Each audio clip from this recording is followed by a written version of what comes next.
complementar um pouco o conteúdo da parte de evolução, eu vou falar um pouco sobre uma coisa que ficou faltando das outras aulas. Então, falar sobre quais são as evidências da evolução que a gente tem hoje.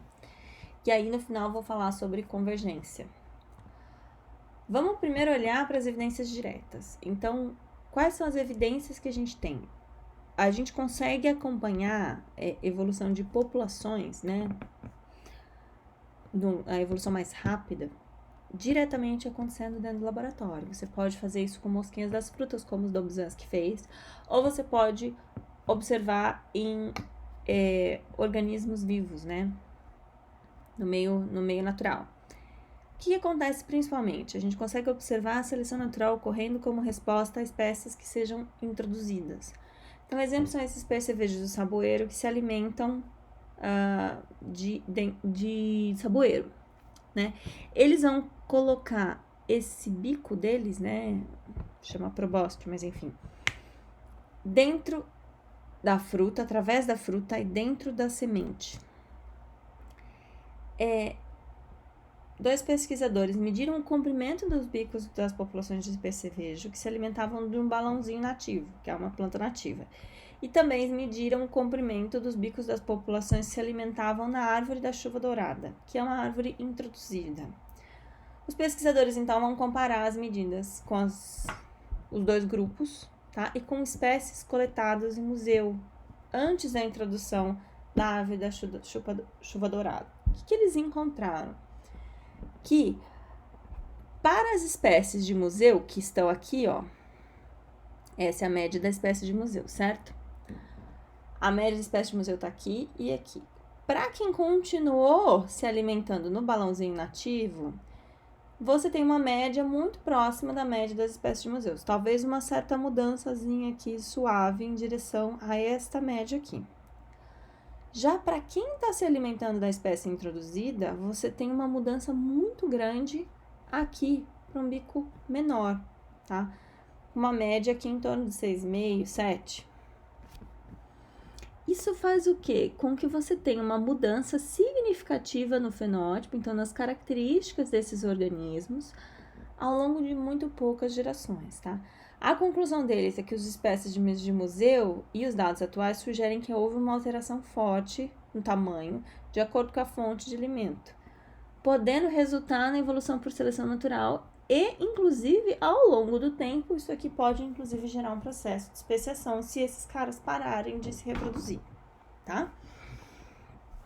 Outra evidência direta, isso aqui é bastante comentado, evolução de resistência em bactérias. Além da evolução de resistência em bactérias, a gente tem também a evolução de vírus novos, né? A gente tá aí com o coronavírus, que fez a gente ficar em casa, e é um exemplo de evolução. Bom, mas falando em resistência de bactéria, o que acontece?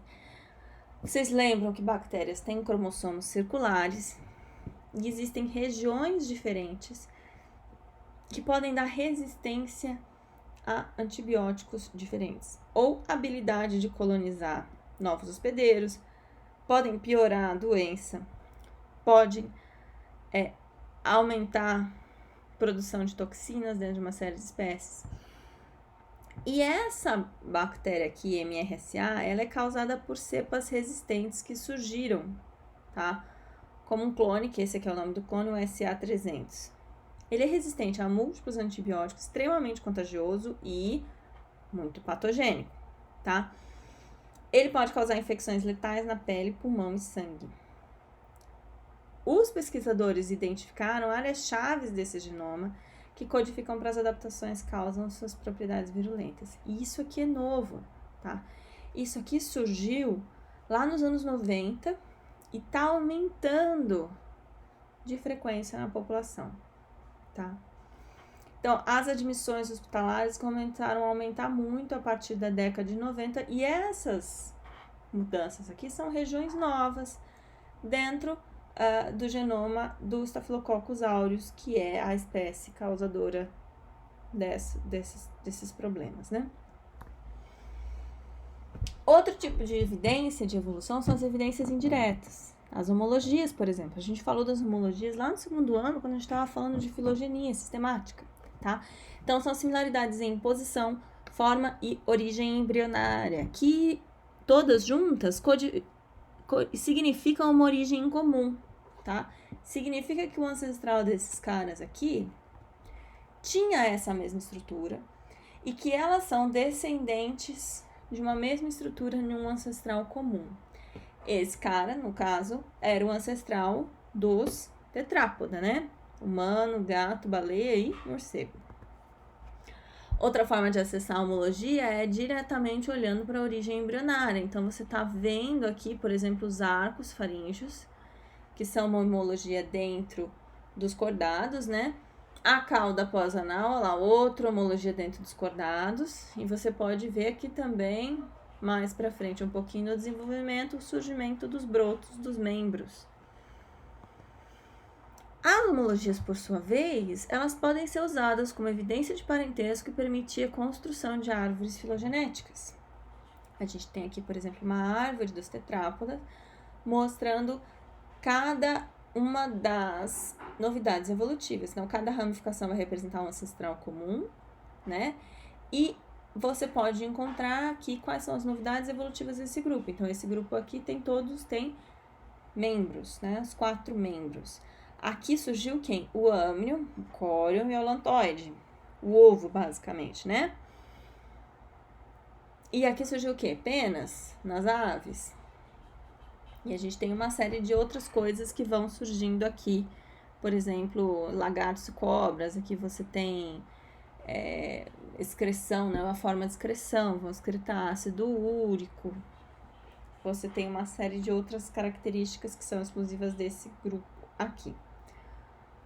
Bom, outra coisa que pode causar semelhança, e aqui que a gente vai falar de convergência. Em alguns casos, essas novidades evolutivas, elas não são exatamente novidades evolutivas, elas não são homólogas. Elas podem ser muito parecidas, como é o caso aqui desses amiguinhos que parecem esquilos voadores, tá vendo? Só que esses grupos têm uma série de outras características que vão indicar para você que essa membrana de pele aqui, ela é apenas uma convergência. Por quê? Porque esse cara aqui, ele é um marsupial. Enquanto que esse sujeito aqui é uma eutéria. Se vocês lembram lá dos mamíferos, o primeiro grupo que separa é o grupo monotremata, que inclui lá os ornitorrincos e as equidnas.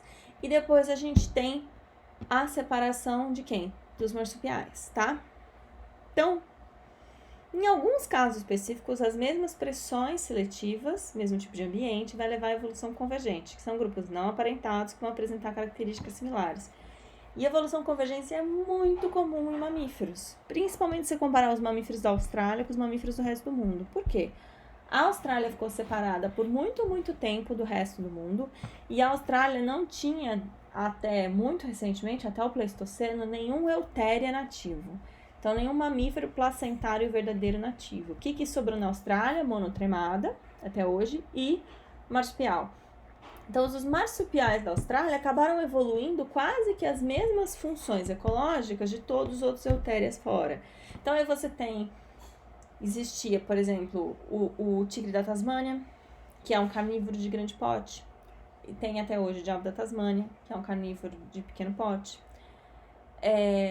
Você tem animais que parecem ratinhos, animais que parecem ursinhos, como é o caso dos koalas.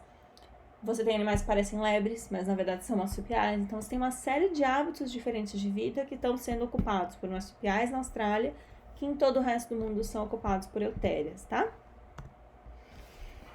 Além disso, uma outra evidência que a gente já explorou bastante na última aula, que foi a aula sobre a história da vida na Terra, é o registro fóssil. O registro fóssil é uma fonte de evidência riquíssima, só que ele é imperfeito e fragmentado, e a gente já trabalhou isso bastante. Então, aqui você tem um fóssil de anfíbio, né, os anfíbios antigos, um dos primeiros anfíbios, um dos primeiros amniota, e aqui uma das primeiras aves, o Archaeopteryx. E